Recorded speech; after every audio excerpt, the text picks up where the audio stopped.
በስመ አብ ወወልድ ወመንፈስ ቅዱስ አሐዱ አምላክ አሜን። መጽሐፍ ስንክሳር ዘታኅሳስ ዕለት 9 ታኅሳስ በዛ ዕለት እዚኣ ብዘይምኽዓውድም ሰማዕትነት ዝኾነ ተኣማኒ ኣባ በኣሚን ኣዕረፈ። እዚ ቅዱስ እዚ ካብ ምኔት ሓጺብ ካብ ደቡብ ከባቢ እስሙናይን ሃገር ግብፂ ጥቓ ሃገር ቅርሳ እዩ። ናይ ሓደ ሃብታም ሰብኣይ ኣመሓዳሪ ንብረቱ ነበረ። ብንጽህናኡን ብሓቅነቱን ከዓ ብኩሉ ፍቱ ነበረ። ሰይቲ እቲ ሃብታም ከዓ ንቅዱስ ኣባ በኣሚን ትፈትዎ ኣጸቢቓ እውን ተኣምኖ ነበረት። ኣባ በኣሚን ከዓ ብዛዕባ መወዳእታ ዓለም ሓሰበ። መልእኽቲ ናይዚ ሃብታም ገዲፉ ከዓ ናብ ደብሪ እታ ምኔት ከይዱ ኣብኡ መንኮሰ። እቲ ሃብታም ከዓ ቅዱስ ኣባ በኣሚን ከም ዝገደፎ እሞ ከም ዝመንኮሰ ምስ ሰምዐ ኣዝዩ ሓዘነ። ሰበይቱ ሒዙ ናብኡ ኸደ። ናብኦም ንኽምለስ ከዓ ለመንዎ። ንሕና እውን ፈጺምና ኸበኻ ክንፍለ ኣይንኽእልን ኢና፣ ኣይንሓድገካን ከዓ ኢና በልዎ። ንሱ ከዓ ኣነስ ንእግዚኣብሔር ተማጻቢዐ እየ ክምለስ ኣይክእልን እየ በሎም እሞ ገደፍዎ። ካብኦም ብምፍላይ ኣጸቢቖም ንሓዘኑ ተመለሱ። እዚ ቅዱስ ኣባ በኣሚን ከዓ ንጎይታ ተጸሚዱ ብኩሉ ጽቡቕ ገድሊ ብዙሕ ዓመታት ተጋደለ።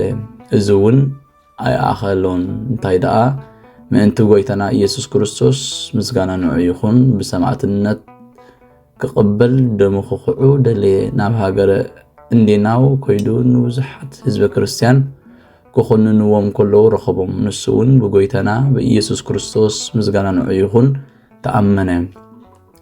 ዓብይን ዘደንቕን ኩነኔ ኾነንዎ። ስጉኡ ብሓዊ ኣቃጸልዎ፣ ኣካላቱ ቆራረጽዎ፣ ኣብ መንኮራኩር ዕንክሊል ኣተውዎ፣ ኣብ ባትሪ ሓጺን ኣርሲኖም ኣብ ስጉኡ ኣቐመጡሉ። በዚ ኩሉ ስቓይ ወላ ሓንቲ ኣይኮነን፣ ጸኒዑ ቀጥ በለ። ጎይታና ኢየሱስ ክርስቶስ ከዓ ምስጋና ንዑ ይኹን ብዘይገለ ጉድለት የተንስኦ ነበረ። ኣብ ከም ዝበለ ስቓይ ኩሎ ዘመነ ሽግር ተወድአ። ጻድቕ ንጉስ ቆስጠንጢኖስ ከዓ ነገሰ።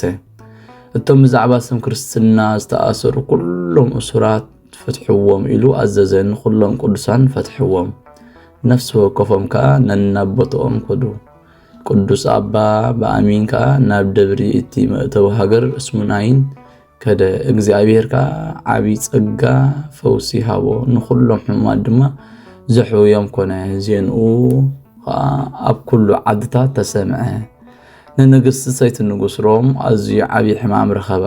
እዚ ሕማም እዚ ከዓ ብዛዕባ ሓደ ፈርሃ እግዚኣብሔር ዲያቆን ምስኣ ዝነበረ እዩ። ንሱ መጽሓፍ ራእየ ዮሃንስ ኣብ ቀለምሲስ ኩሉ ግዜ የንበላ ነበረ።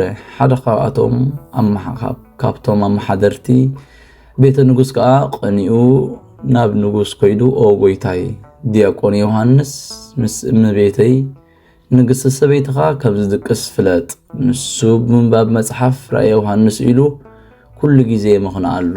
ንጉስ ከዓ ነዚ ምስ ሰምዐ ኣጸቢቑ ሓዘነ። ሽዑ ብድዲ ኢሉ ከዓ ኣብ ኣዳራሽ መንግስቱ ኣብቲ ንግስቲ ሰበይቱ ዘላ ተኣተወ። እቲ ዲያቆን ከዓ ኣብ ቅድሚኣ ራእየ ዮሃንስ ወንጌላዊ ከንበላ ከሎ ረኸቦ። ሽዑ ነዚ ዲያቆን ወሲዶም ምስ መጽሓፍ ኣብ ባሕሪ ከጥሕልዎ ኣዘዘ። ክልተ ሰብኡት ወሲዶም ኣብ ንእሽቶ ጃልባ ኣቐሚጦም ኣብ ባሕሪ ኣጥሓልዎ። እዞም ክልተ ሰብኡት ከዓ ሓደ ራእይ ረኣዩ። ብምስሊ ብርሃናዊ ሰብኣይ ወሪዱ መጺኡ ነቲ ዲያቆን ምስ መጽሓፍ ምንጥል ኣቢሉ ናብ ወደብ ወሰዶ። እዚ ምስ ረኣዩ ከዓ ኣዝዮም ተደነቑ። ናብ ኣባይቶም ከዱ። ንንጉስ ከዓ እቲ ዝረኣይዎ ኩሉ ነገርዎም። እታ ንግስቲ ከዓ ነቲ ዲያቆን ዝገበርዎ ምስ ረኣየት ኣጸቢቓ ሓዘነት። ሕማማ እውን ኣዝዩ በርትዐ። ውሽጢ ኣካላታ ቆሰለ። በዚ ሕማም እዚ ከዓ 15 ዓመት ነበረት። ብዙሓት ሓኻይም ናብ ኣመፁ ግናኸ ክሕውይዋ ኣይከኣሉን። ካብቶም ፈላጣት ሓደ ኣማኻሪ ኣብ ሃገረ ግብፂ ናብ ዘለዉ ቅዱሳን እንተትኸይድ ካብ ሕማምኪ መሓወኺ በላ። ሽዑ ተንስአት። ምስኣ ከዓ ብዙሓት ሰራዊት ኣኸቲላ ናብ ሃገረ ግብፂ በጽሐት። ናብ ብዙሓት ኣድባራት ዘወረት እሞ ግና ኣይሓወየትን። ናብ ሃገረ እንዴናው በጽሐት። እቶም ዝረኣይዋ ድማ ብዛዕባ ምምጻኣ ኣዝዮም ተደነቑ። ኩሉ ሽግራ ነገረቶም። ንሳቶም ከዓ ናብ ኣባ በኣሚን ክትከይድ ኣማኸርዋ ኣብ መርከብ ተሳፊራ ድማ ናብ ደብረ ኣባ በኣሚን በጽሐት ብዛዕባ ኸዓ ነገርዎ እንሆ ንግስቲ በኣኻ ክትባረኽ ናበኻ መጽያ ኣላ በልዎ ንሱ ኸዓ ምስ ንግስቲ ምድሪ እንታይ ኣሎ ንበሎም ምርካብ እውን ኣበየ እቶም ኣሕዋት ከዓ ዓብይ ልመና ለመንዎ ካብኡ ናብኡ ወፀ እሞ ምስ ረኣየቶ ኣብ እግሩ ሰገደትሉ ንሱ እውን ብዛዕባ ሕማማ ኣብ ቅዱስ ዘይቲ ይጸለየላ ምስ ቀብኣ ከዓ ሽዑ ንሽዑ ካብ ሕማማ ሓወየት ንሱ ከዓ ኣስተውዕሊ እዚ ሕማም ብዛዕባ ዲያቆን ንጉስ ናብ ባሕሪ ዝደርበዮ እዩ በፂሕኩ ዘሎ በላ ንሱ ክሳብ ሎሚ ብሂወት ኣሎ ንሱ ኣብ ማእኸል ባሕሪ ኣብ ሓደ ወደብ ይነብር ኣሎ መጽሓፍ ራእየ ዮሐንስ ኣብ ቆለምሲስ ከዓ ምስኡ ኣሎ በላ እዛ ንግስቲ ነዚ ምስ ሰምዓት ኣጸቢቓ ተደነቐት ንጎይታና ከዓ ኣመስገነቶ ብዛዕባ ሂወቱ ናይቲ ዲያቆን ዓብይ ሓጎስ ተሓጎሰት ነባ በኣሚን ከዓ ብዙሕ ገንዘብን ገጸ በረኸትን ኣቕረበትሉ ንሱ ግና ብዘይካ ንዋያ ቅድሳት ጻሕሊ ጽዋዕ ናይ ወርቂ መሳቕልን ካልእ ወላ ሓንቲ ኣይወሰደን ካብኡ ንእግዚአብሔር እናመስገነቶ ናብ ሃገራ ሮም ተመልሰት ንሰብኣያ ንጉስ ከዓ እታ ኣብኣ ዝኾነ ኩሉ ነገረቶ ቅዱስ ኣባ በኣሚን ድማ ብዛዕባቲ ኣብ ባሕሪ ዝደርበኻዮ ዲያቆን ንሱ ክሳብ ሎሚ ህያው ከም ዘሎ ዝነገራ ኣዘወንተወትሉ ንጉስ ነዚ ምስ ሰምዐ ኣጸቢቑ ተደነቐ ሽዑ ናብታ ወደብ ልኡኻት ሰደደ ነዚ ዲያቆን ከዓ መጽሓፍ ራእየ ዮሐንስ እውን ምስኡ ብሂወት ረኸብዎ ተመሊሶም ከዓ ንንጉስ ነገርዎ ደጊሙ ድማ ናብኡ ክመጽእ እናለመነ ልኡኻት ሰደደሉ ንሱ ከዓ መጸ ናብ ንጉስ ከዓ ኣብጽሕዎ ንጉስ ከዓ ምስ ረኣዮ ዓብይ ሓጎስ ተሓጎሰ ኣብ እግሩ ሰጊዱ ድማ ኣባኻ ዝፈጸምክዎ በደለይ ሕደገለይ ይቕረ ድማ በደለይ በሎ ንሱ እውን እግዚአብሔር ንኹላትና ይቕረ በለና ኣበሳና ይቕረ ይበለና በሎ ብድሕሪ እዚ እቲ ዲያቆን ኣብ ሃገረ ሮም ሊቀ ጳጳስ ተሾመ መጽሓፍ ራእየ ዮሐንስ ኣብ ቆለምሲስ ከዓ ተርጎመ ቅዱስ ኣባ በኣሚን ከዓ ለይትን መዓልትን ብዘይምቁራጽ ይጋደል ነበረ ኣብቲ ተቃደብሩ ከዓ ሓደ ጻድቕ ኤጲስቆጶስ ነበረ ኣብ ሓደ ናይ ሰማዕታት ደብሪ ምስ ብዙሓት ምእመናን በዓል ክገብር ከሎ እንሆ ዓላውያን አርዮሳውያን ሓደ ሓሳዊ ኤጲስቆጶስ ሒዞም ካብቲ ህዝቢ ንብዙሓት ከስሕቱ ጀመሩ እቲ ኤጲስቆጶስ ናይቲ ሃገር ከዓ ናብ ቅዱስ ኣባ በኣሚን መጽዩ ኩሉ ሓዘኑ ብዛዕባ እቶም ዓላውያን ነገሮ በዓለ ሰማዕታት ምስ ኮነ ከዓ ኣባ በኣሚን ምስቶም ህዝቢ ኮይኑ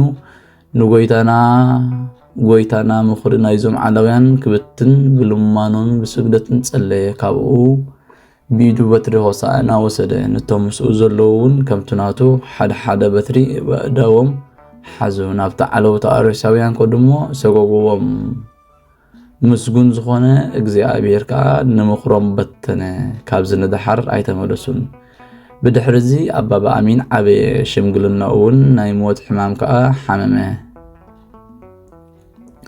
እቶም ኣሕዋቱ ተኣኪቦም ኣጸናንዖም ዕድሚኡ ኣኺሉ ናብ እግዚአብሔር ከም ዝኸይድ ነገሮም እቶም ኣሕዋት ድማ ካብኦም ብምፍላይ ሓዘኑ ካብኡ ኣዕረፎም እሞ ጽቡቕ ገይሮም ገኒዞም ከምቲ ዝግባእ ብጸሎትን ብማህሌትን ቀበርዎ ስጉኡ ከዓ ብቕኑዕ ሃይማኖት ናብኡ ንዝመጽእ ዝኾነ ዝፍውስ ዝሕው ኾነ በረኸቱ ምሳና ንዘለዓለም ዓለም ትኹን ኣሚን ሰላም ለከ በኣሚን ስኩብ በዓራተ ሐጺን ልሁብ ለእጓለ ማውታ ቀዋሚ ወለማእስብ ወሰላም ለእለ መስሌከ በቤተ መከራ ወጻይብ በእንተ ክርስቶስ መቋሃነ ህዝብ ሰላም ንዓኻ በኣሚን ስኩብ ዝተጋደመ ኣብ ዓራት ሐጺን ርሱን ንመዘኽተማት ተጣባቂ ከምኡውን ንመኣምን ንመኣስብ ሰላም ንዓኻ ነቶም ምሰኻ ዘለዉ ኣብ መከራ ኣብ ጸቢብ ምእንቲ ክርስቶስ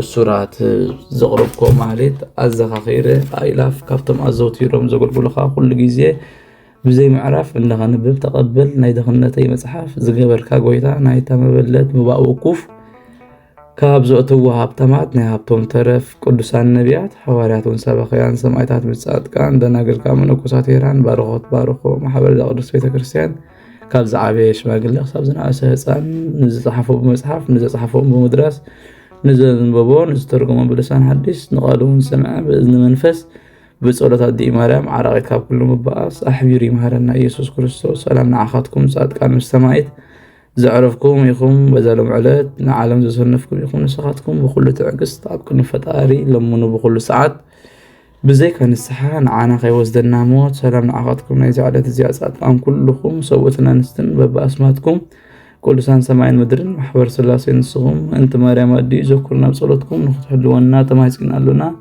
بناي كريستوس